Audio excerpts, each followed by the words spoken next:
புதுச்சேரியில் சபாநாயகர், ஆட்சியர் மற்றும் மத்திய குழுவினரை முற்றுகையிட்ட மக்கள் தங்கள் பகுதிக்கு வந்து சேதத்தை மதிப்பிடாதது ஏன் என்று கேட்டு டிஎன் பாளையம் மக்கள் வாக்குவாதம்.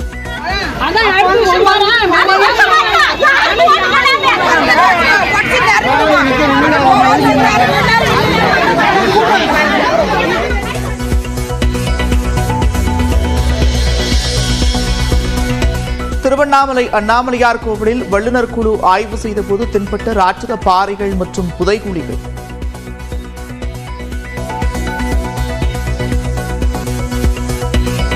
டிசம்பர் 13ஆம் தேதி மகாதீபத்தன்று மலையேற பக்தர்களை அனுமதிக்கலாமா என்பது குறித்து நாளை அரசிடம் அறிக்கை சமர்ப்பிக்கப்படுகிறது.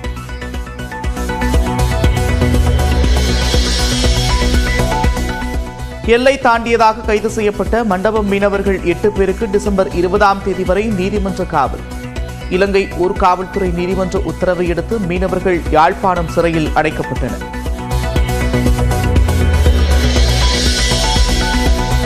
சிரியா தலைநகர் டமாஸ்கஸில் தப்பி ஓடிய அதிபரின் பஷார் அல் அகமதுவின் மாளிகைக்குள் புகுந்த முட்கள், விலை உயர்ந்த பொருட்கள் சூறையாடல், அதிபரின் தந்தையின் சிலை உடை.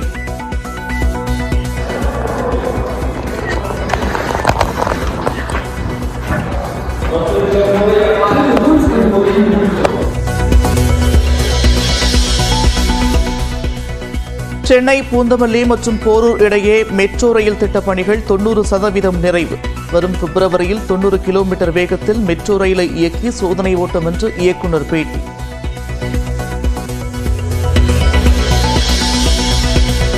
வங்கக்கடலில் நிலவும் குறைந்த காற்றழுத்த தாழ்வு பகுதி 24 மணி நேரத்தில் வலுவடைகிறது. மயிலாடுதுறை உள்ளிட்ட 5 மாவட்டங்களில் நாளை மறுதினம் கனமழை பெய்யலாம் என்று வானிலை ஆய்வு மையம் கணிப்பு. கடலூர், மயிலாடுதுறை, நாகப்பட்டினம் மாவட்டங்களில் 11ஆம் தேதி மிக கனமழைக்கு வாய்ப்பு. செங்கல்பட்டு, விழுப்புரம், கடலூர் மாவட்டங்களில் 12ஆம் தேதி மிக கனமழை பெய்யும் என்றும் கணிப்பு. சென்னையில் 12ஆம் தேதி கனமழைக்கு வாய்ப்பு. 10ஆம் தேதி 5 மாவட்டங்களிலும் 11ஆம் தேதி 10 மாவட்டங்களிலும் கனமழை பெய்யும் என்றும் தகவல். வங்கக்கடலில் காற்றழுத்த தாழ்வு பகுதி புயலாக மாற வாய்ப்பு குறைவு. டெல்டா மாவட்டங்களில் வரும் நாட்களில் மழைக்கான வாய்ப்பு அதிகம் என்று வானிலை ஆய்வாளர் ஸ்ரீகாந்த் கணிப்பு. இந்த சலனத்தை பொறுத்த வரைக்கும் புயலுக்கான வாய்ப்பு குறைவு. பெரும்பாலும் நன்கமைந்த காற்றழுத்த தாழ்வு பகுதியோ இல்ல தமிழகத்துக்கு கிழக்கு பகுதியில் வரும்போது குறைந்த காற்றழுத்த தாழ்வு மண்டலம், அதுக்கு 50% சான்ஸ். ஒரு சில வானிலை படிவங்கள் இந்த சுழற்சியை டெல்டா கரையிலிருந்து தென்மேற்கு திசையில் நகர்ந்து தெற்கு தமிழக பகுதியை நோக்கி போற மாதிரி காட்டிட்டு இருக்கு. அப்படி போற பட்சத்தில் தென் தமிழகமும் நல்ல மழை பார்க்கலாம். ஆதவ் அர்ஜுனா கட்சி நலனுக்கு எதிராக பேசி வருகிறார் என்று நிர்வாகிகள் கூறியதாக திருமாவளவன் பேட்டி. நடவடிக்கை எடுப்பது தொடர்பாக விரைவில் முடிவு என்றும் உறுதி. ஆதவ் அர்ஜுன் அவர்களுடைய நன்மைக்கான செயற்பாடுகள் கட்சி நலன்களுக்கு எதிராக இருக்கிறது என்பதை தலைமையின் கவனத்திற்கு கொண்டு வந்திருக்கிறார்கள். நேற்று பொதுச் செயலாளர் உள்ளிட்ட முன்னணி தோழர்களோடு கலந்து பேசியிருக்கிறோம். அது தொடர்பான முடிவை விரைவில் அறிவிப்போம்.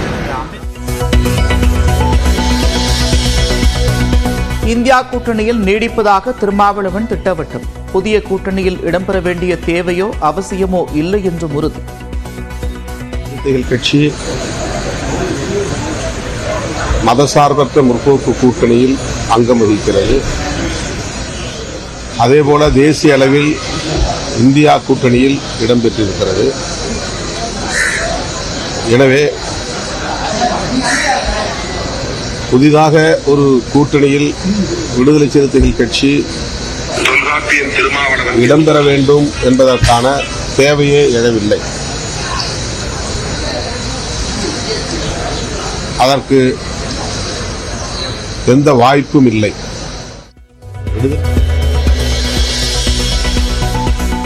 புதிதாக கட்சி தொடங்குபவர்களை பார்த்து திமுகவினர் பதில் சொல்ல வேண்டிய அவசியம் கிடையாது என்று அமைச்சர் தாமோ அன்பரசன் தாம்பரத்தில் பேட்டி.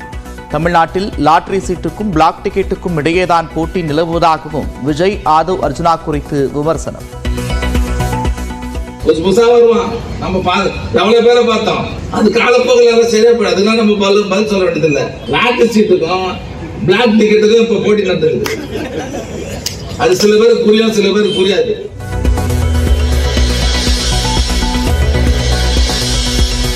கொடைக்கானல் தாண்டிக்குடி மலை கிராமத்தில் சேத்தாண்டி திருவிழா. ஆண் பக்தர்கள் சமய வேறுபாடின்றி சேற்றை உடம்பில் பூசி ஆடி பாடி கொண்டாட்டம்.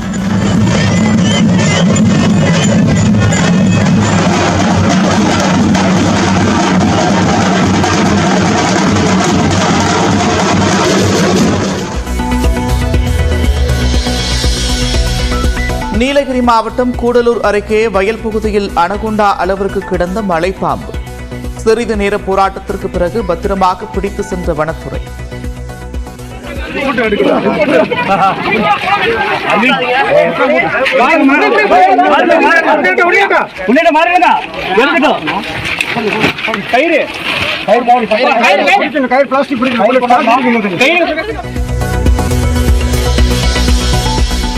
வரும் ஜனவரி 16ஆம் தேதி நடைபெறவுள்ள மதுரை பாலமேடு ஜல்லிக்கட்டிற்கான அழைப்புதல் வழங்கும் பணி தொடக்கம். வாடிவாசலில் பூஜை, வழக்கம் போல் பரிசுகள் வழங்கப்படும் என்றும் விழா கமிட்டி அறிவிப்பு. சென்னை குரோம்பேட்டை அரசு மருத்துவமனையில் தமிழக வெற்றிக் கழக கட்சியினர் தடுத்து நிறுத்தம். பல்லாவரத்தில் குடிநீரில் கழிவுநீர் கலந்து பாதிக்கப்பட்ட மக்களுக்கு பிஸ்கட், பிரெட் தர அனுமதிக்காததால் வாக்குவாதம்.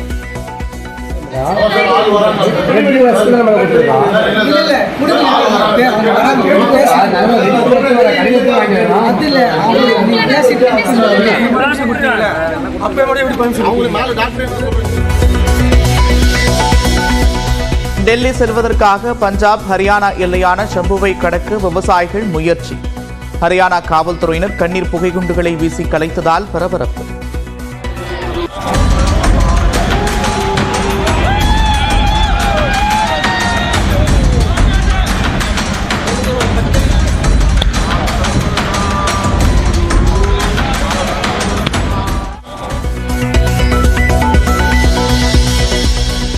திருப்பூரில் நடந்த நிகழ்ச்சியில் கடவுளே அஜித்தே என்று கோஷமிட்ட மாணவ மாணவிகள்.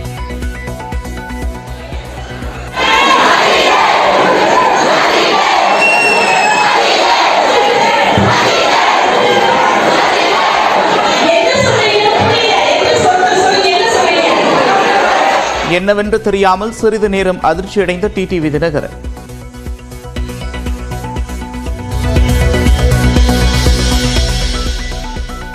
போடிநாயக்கனூர் அருகே கிராமத்திற்கு புதிதாக இயக்கப்பட்ட பேருந்து சேவை.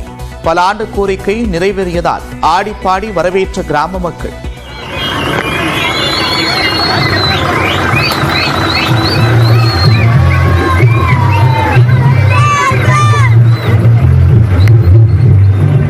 புதுச்சேரியில் கனமழை வெள்ளத்தால் பாதிக்கப்பட்ட பகுதிகளை மத்திய குழு ஆய்வு செய்து வருகின்றனர்.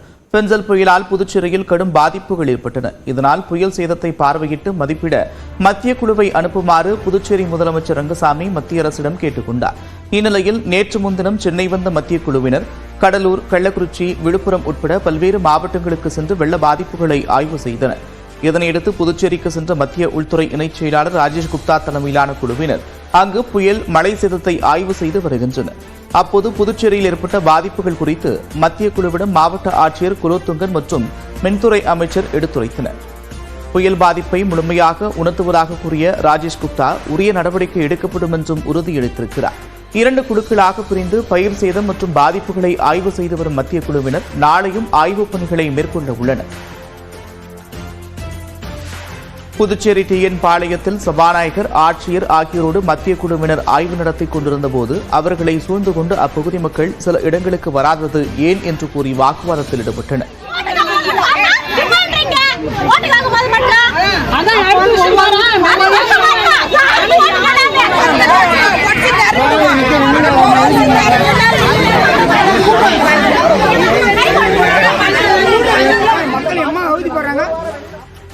சிரியாவில் தலைநகர் டமாஸ்கஸை கைப்பற்றியுள்ள கிளர்ச்சியாளர்கள் அதிபர் மாளிகைக்குள் புகுந்து பொருட்களை சூறையாடி இருக்கின்றனர்.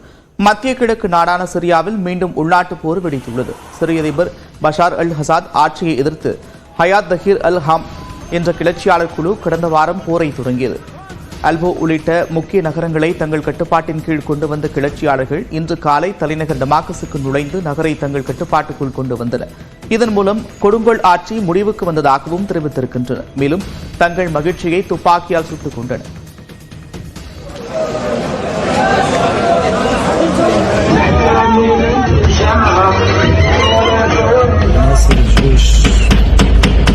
والأمن ترتدي اللباس المدني. தொடர்ந்து அதிபர் மாளிகைக்குள் நுழைந்த கிளர்ச்சியாளர்கள் அங்கிருந்த பொருட்களை சூறையாடினர்.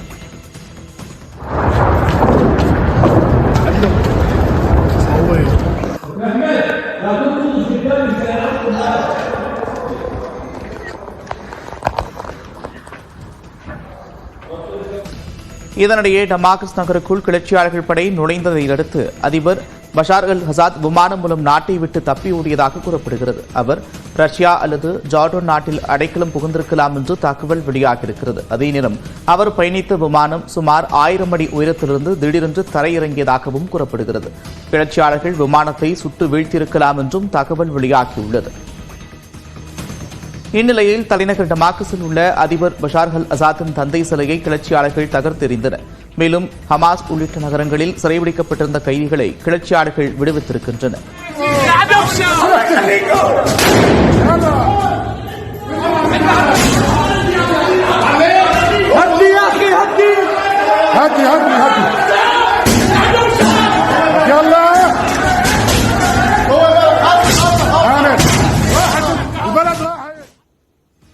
என்ன நடக்கிறது சிரியாவில்? கிளர்ச்சியாளர்கள் டமாஸ்கஸை அடைந்தது எப்படி? வரைகலை வடிவில் விளக்குகிறார் சிறப்பு செய்தியாளர் சிவரஞ்சனி.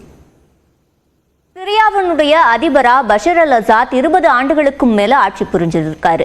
அவரை பொறுத்த வரைக்கும் அவருடைய தந்தையுடைய ஆட்சி காலத்தையும் சேர்ந்தா கிட்டத்தட்ட அரை நூற்றாண்டுக்கும் மேலாக அவங்க சிரியாவை ஆட்சி பண்ணியிருக்காங்க. இந்த ஒரு சூழல்ல தான் இப்போ தலைநகர் டமாஸ்கஸை கிளர்ச்சியாளர்கள் ஆக்கிரமிச்சிருக்காங்க. அதே மாதிரி அதிபர் பஷர் அல் அசாத்தும் நாட்டில் இருந்து தப்பி இருக்காரு. என்ன நடக்குது சிரியாவில் அப்படின்னு நம்ம பார்த்தோம்னா, இந்த சிரியாவினுடைய உள்நாட்டு போர் என்பது 2011ஆம் ஆண்டே தொடங்கின ஒரு போர் அப்படின்னு நம்ம சொல்லணும். அப்பவே கிட்டத்தட்ட 5 லட்சம் பேர் வரைக்கும் மரணம் அடைஞ்சாங்க. அதே மாதிரி நிறைய பேர் இடமாற்றம் செய்யப்பட்டாங்க. அதாவது வெவ்வேறு நாடுகளுக்கு தப்பி செல்ல வேண்டிய ஒரு சூழல் எல்லாம் ஏற்பட்டது. அந்த சமயத்துல கிளர்ச்சியாளர்கள் அதிகமா உள்ள வந்து இந்த உள்நாட்டு போர் என்பது 13 ஆண்டு காலமா தொடர்ந்துகிட்டே தான் இருந்தது. இப்போ சமீபத்தில் நவம்பர் 27ஆம் தேதி, அதாவது 1.5 வாரத்திற்கு முன்பாக HTS அப்படின்னு சொல்லக்கூடிய கிளர்ச்சியாளர்கள் அமைப்பு தான் இந்த தாக்குதலை தொடர்றாங்க. அவங்க யார் அப்படின்னு பார்த்தோம்னா ஹயாத் தஹ்ரீர் அல் ஷாம் அப்படின்னு சொல்லக்கூடிய அமைப்பு. இவங்க அல் கொய்தா அந்த அமைப்புடைய தொடர்புல இருந்தவங்க இப்ப இல்ல அப்படின்னு சொல்லப்படுது. இந்த தாக்குதல் தொடங்கினதுக்கு பிறகு மட்டுமே கிட்டத்தட்ட 3 லட்சம் பேர் இந்த 1.5 வாரத்துல இடம்பெயர்ந்திருக்கிறாங்க. அப்படி ஒரு சூழல் தான் சிரியாவில் நிலவுது. இப்போ எப்படி இவங்க வந்து கொஞ்சம் கொஞ்சமா கிளர்ச்சியாளர்கள் ஆக்கிரமிச்சாங்க அப்படின்னு நம்ம பார்த்தோம் அப்படின்னா, இந்த ஹமா அப்படின்ற இடத்தை, அந்த நகரத்தையும் பார்க்கிறோம், அலப்போ அப்படின்ற நகரத்தையும் பார்க்கணும். இதற்கு நடுவுல தான் இட்லிப் அப்படின்ற ஒரு நகரமும் இருக்கு. அங்கதான் இந்த HTS அமைப்போட பேஸ் அப்படின்றது இருந்தது. அங்க இருந்து தொடங்கி கொஞ்சம் கொஞ்சமா ஹமா, அலப்போ, அதே மாதிரி ஹோம்ஸ் அப்படின்ற இந்த நகரங்களை எல்லாம் அவங்க ஆக்கிரமிக்கிறாங்க. இன்றைக்கு காலையில டமாஸ்கஸ் தலைநகரையும் அவங்க உள்நுழைஞ்சு ஆக்கிரமிக்கிறாங்க. இந்த ஒரு சூழல்ல தான் நம்ம லெபனானோட பார்டர் அங்க பார்க்கிறோம் இல்லையா? சிரியாவுக்கும் லெபனானுக்கும் இருக்கக்கூடிய அந்த பார்டர்ல அங்க இருந்துதான் ஒரு விமானம் மூலமாக அதிபர் பஷர் அல் அசாத் தப்பி சென்றதா சொல்லப்படுது. ஆனா அந்த விமானம் எங்க சென்றது அப்படின்றத கண்டுபிடிக்க முடியல அப்படின்னு சொல்றாங்க. அதனால அவர் எங்க இருக்கார் அப்படின்ற இருப்பிடம் தெரியாது.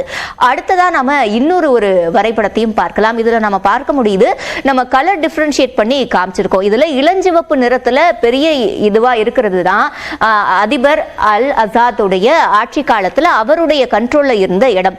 அதுவே மற்ற இடங்கள் எல்லாம் பார்த்தோம்னா கிளர்ச்சியாளர்களை பொறுத்த வரைக்கும் இந்த HTS மட்டும் கிடையாது, வெவ்வேறு நாடோட சப்போர்ட்டை பெற்ற கிளர்ச்சியாளர்களும் அங்க இருந்தாங்க.